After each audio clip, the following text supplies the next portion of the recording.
안녕하세요. 이번 영상에서는 DTNC라는 시험 인증 기업에 대해서 분석 영상을 남겨드리도록 하겠습니다. 우선 사전에 대한 사항 설명드리도록 하겠습니다. 주요 내용은 이렇고요. 많이 설명드렸으니까 해당 기업은 현재 보유하고 있습니다. 그 다음에 매수 매도 추천 절대 아님 알려드립니다. 그 다음에 내용 중에 일부 오류가 있을 수 있으며 해당 내용에 대한 모든 판단 및 투자 결정에 대한 책임은 해당 내용을 듣고 읽으신 투자자에게있음을 사전에 알려드린 바입니다. 제가 이게 주주니까요. 주주 관련해서 편향적인 시각이 많이 섞여 있을 수 있으니까는 그 점 반드시 유의하시기 바라고요. 언제든지 저는 매도할 수 있다는 점 밝혀드립니다.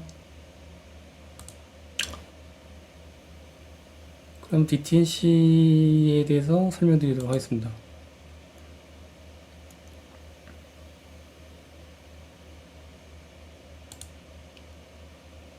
일단 DTNC 홈페이지이고요.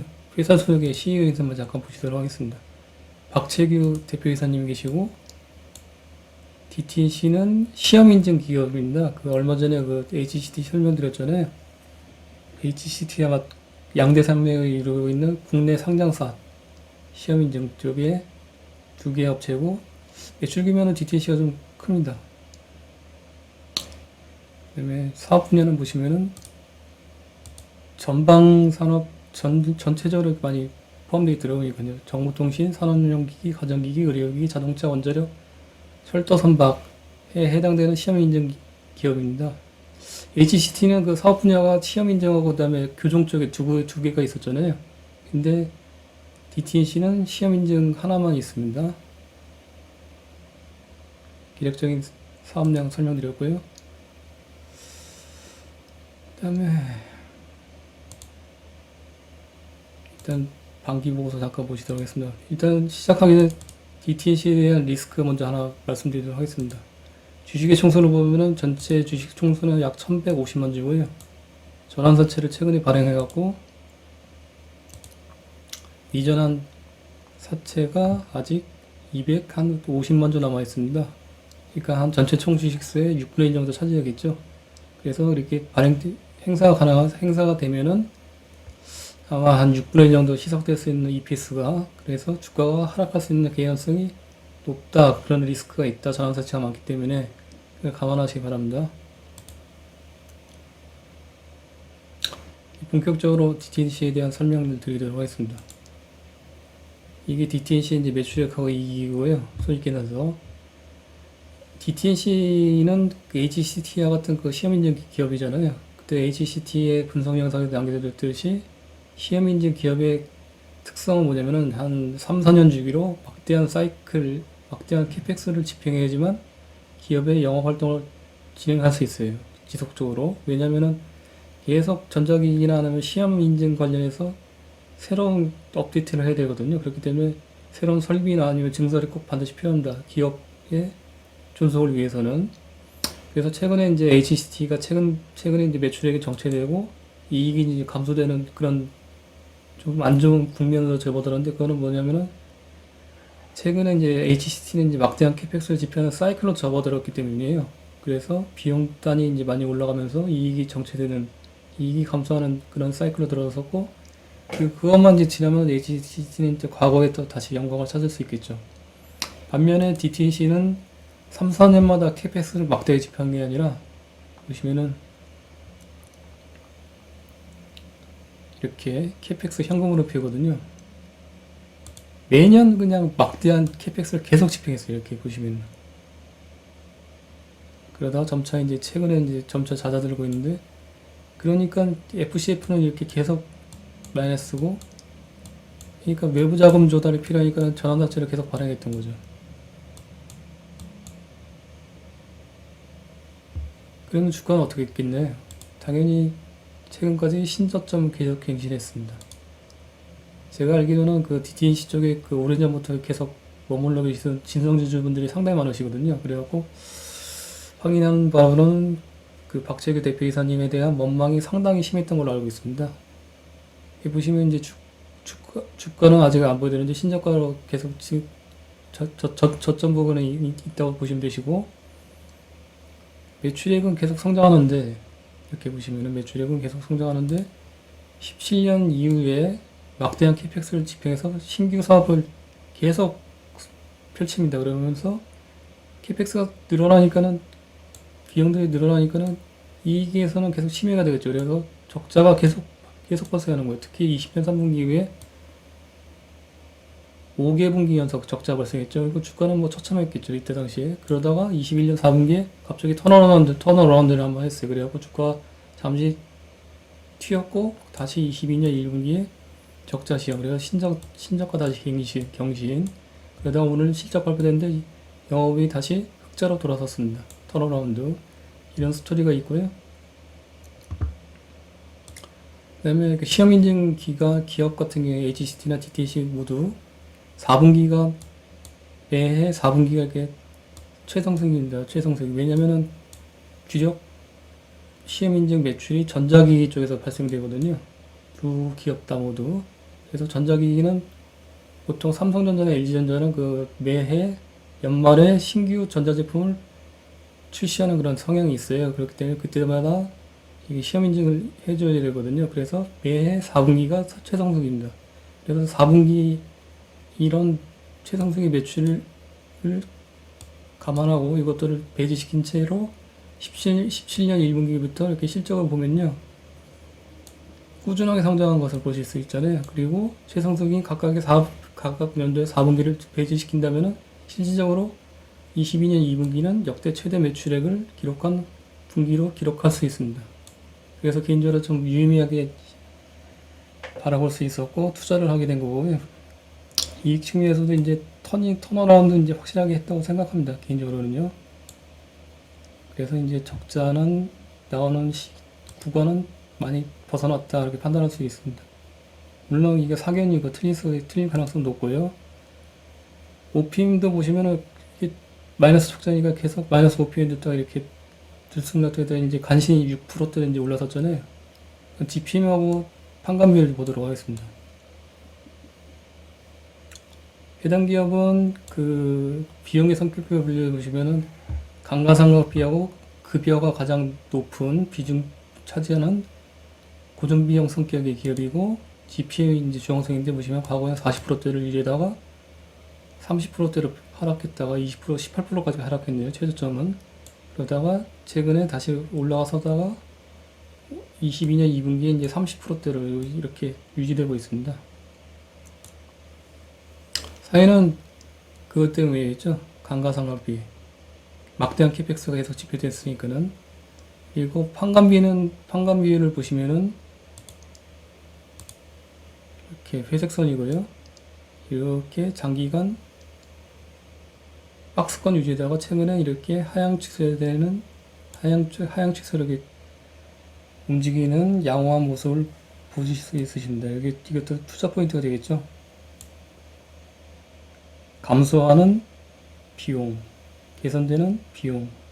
그래서 판관 비율은 이렇게 감소 추세다. 그래서 여기서 투자 포인트가 또 발생할 수 있다. 이렇게 말씀드릴 수 있습니다. 그렇다면 관건은 지금 아까 설명드렸듯이 서두에 설명드렸듯이 막대한 캐펙스 집행 그리고 거기서 레깅되는 감가상각비라고 말씀드렸잖아요. 그 현황을 일단 한번 살펴보기 전에 먼저 사업 부분의 구성 요소들을 먼저 살펴보도록 하겠습니다.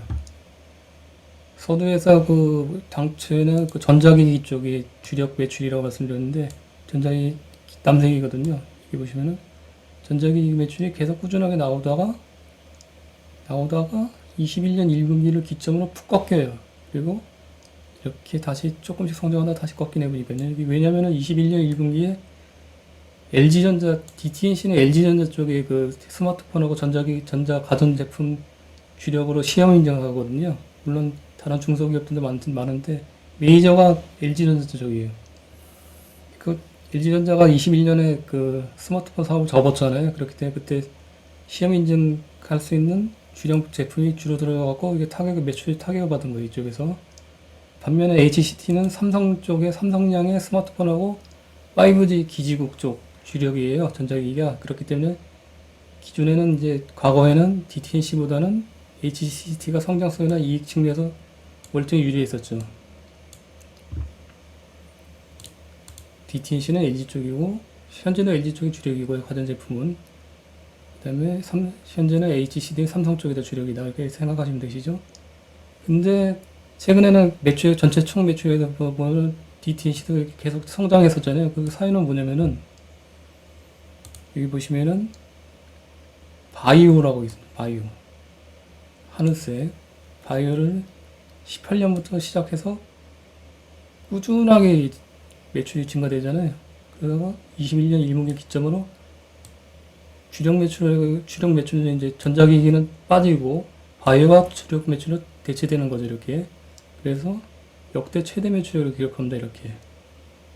그렇다면은 최근에 그 주주들의 원성을 산 캐펙스는 당연히 바이오 쪽으로 많이 집행이 됐겠죠. 바이오 쪽으로.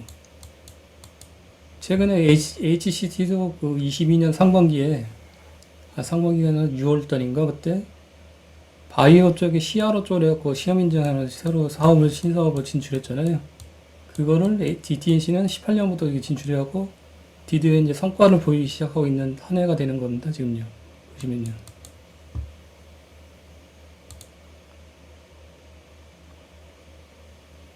그래서 얼마나 과거에 18년부터 시작했는데 얼마나 주주의 원성들을 샀냐 잠깐 보시도록 하겠습니다. 프리캐시 플로우하고 이제 캐펙스하고 50% 나온 현금흐름표인데 아까 18년부터 매출이 나왔었잖아요. 17년부터 캐펙스를 이렇게 엄청나게 높인 거죠. 이렇게 쭉 캐펙스 계속 이게 높게 그냥 유지하는 거예요. 그냥 이러니까 계속 적자가 나온 거죠. 비용이 계속 강간상각비가 레깅되고 막대가 발생되니까는 그래서 오죽하면은 그 진성주주분들 몰려가갖고 제발 좀 시설 투자, 설비 투자 그만하라고 설비 투자 그만하자고. 근데 설비 투자 그만하라고 이쯤에서 그러고 이쯤에서 그러고 계속 설비 투자하다가 이제 모습을 보니까 22년 2분기에 17년 1분기 이후에 최저로 떨어졌네요. 보니까 이제 이것만 보면 일단은 캐펙스 집행에 대한 사이클은 끝났다고 보시면 거의 끝났다고 보시면 되시겠죠. 여기서 긍정적인 포인트가 발생하고요. 반면에 OCF는 중간중간 계속 이렇게 플러스가 나긴 났어요. 근데 그럼에도 불구하고 이게 높은 캐펙스 때문에 FCF는 거의 7, 8, 9, 10 4년 동안 그냥 계속 마이너스를 기록합니다. 이러니까는 외부 자금 조달이 필요하고 이렇게 전환사채 발행을 많이 했던 거죠. 전환사채 발행을 많이 하니까는 계속 또 주식으로 전환되니까는 주식수는 또 시석세 많이 증가돼서 EPS는 희석되고 그래서 주가는 최저점으로 여태까지 그냥 계속 빠진 거죠. 그러니까 뭐 박재희 대표이사님이 그렇게 원망을 많이 받게 되는 사유가 돼 있는 거죠. 근데 지금 보시면은 21년 3분기부터 FCF가 이렇게 터닝을 하게 됩니다. 계속 22년 1분기에 약간 다시 한번 마이너스 빠졌지만은 추세적으로는 보시면은 캐펙스가 이렇게 감소되는 추세잖아요. 그리고 OCF는 계속 플러스고 특히 OCF 플러스 된 게 플러스 금액이 범위가 많이 커지고 있어요. 추세적으로 이게 좀 긍정적인 포인트고 캐펙스가 줄어드니까는 FC부터 플러스로 계속 돌아선다. 이런 추세면 아마 제가 판단하기로는 계속 이제 현금으로는 플러스로 돌아설 것 같아요. 보니까요. 물론 틀릴 수도 있고요. 왜 그런데 이런 제 의견이 추론이 가능하냐면은 캐펙스하고 감가상각비 레깅되는 감가상각비를 한번 다시 조합을 시켜봤습니다. 여기 보시면은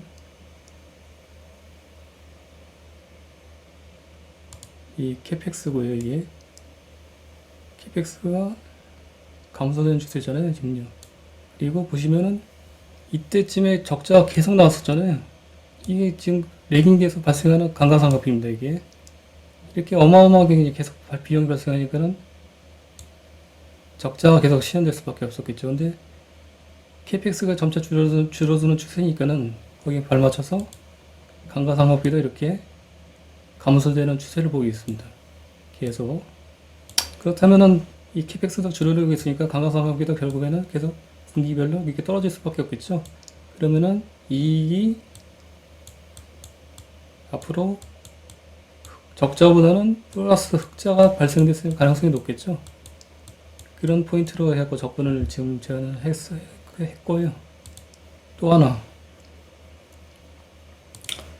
고정비용 성격이니까는 급여하고 이제 감가상각비가 가장 높다고 했었잖아요. 급여를 체크해 보니까는 급여와 감가상각비 두 개를 같이 이 주거업체에서 체크를 해 봤습니다.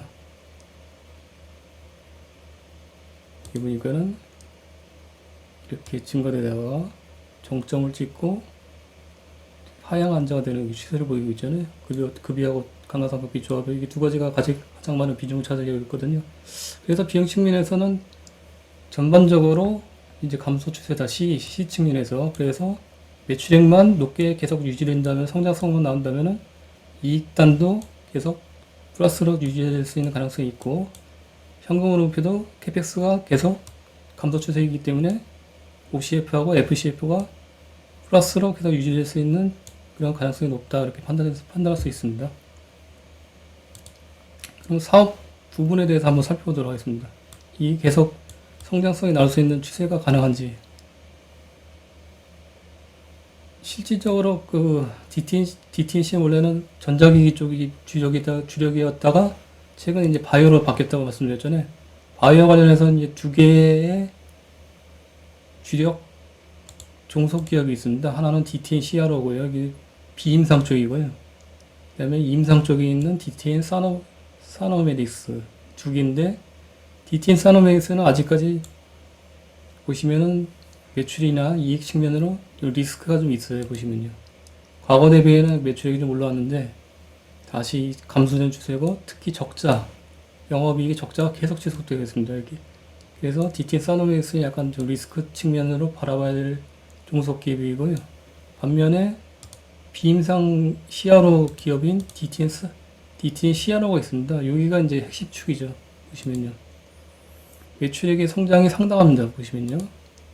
이렇게 그 22년 2분기에 매출액 분기 역대 최대 매출액을 기록했고요. 이익률도 보면 영업 OP가 한 15% 정도 되거든요. 그래갖고 21년 2분기 이후에는 계속 영업이 흑자로 지속하는 모습을 보이겠습니다.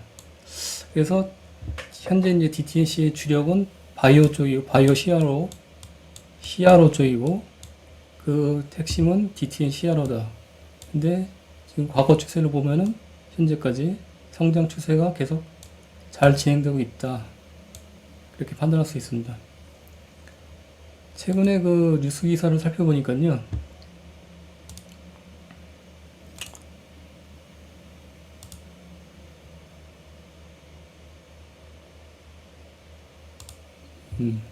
DTN CRO